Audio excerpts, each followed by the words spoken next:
Uh-huh. What are we doing? Neck bones. Are you hungry? Listen. We ready to throw together some neck bones right quick. Somebody's going to be snacking on something real tasty. Look, let's get into this. Listen, y'all know how I always start this off. Wash your meat. I have washed it. You have to wash the meat, people, please. Wash the meat. I don't care what kind of meat that you are cooking. Please wash it, other than ground meat. But listen, if I can figure out a way to wash ground meat, I will wash it too. You understand? Anyway, let's get started.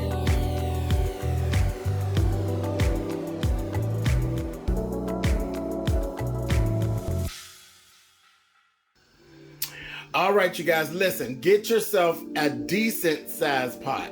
So you want to give your neck bones some room to do their thing. Listen, I got Lowry seasoned salt, a hint of accent. Look, I was heavy-handed with the red crushed pepper, jalapeno peppers, and a little onion salt, and a hint of garlic. And listen, very easy. It's all about time now. Let them do what they did. All right, you guys, listen, it's been about 25 minutes and things are moving along. It's going to be quite a while. But like I said, you just see how far we get in a short period of time. You just really do with these neck bones. You just let them do their thing. All right, you guys.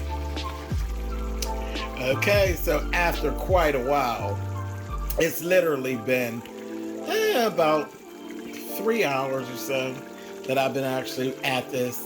And listen, are you hungry? We are ready to go. There's some hot sauce somewhere with my name on it, and I am ready. All right, you guys. All right, guys, here we go. Neck bones. A lot of work? Not really. A lot of time. A little bit of work. But good eating, just the same. Like I said, listen, the Spiller Boy TV way. Little bit of spice and all those things is nice. Are you hungry? I'm getting to it. Talk to you guys later. See you next time.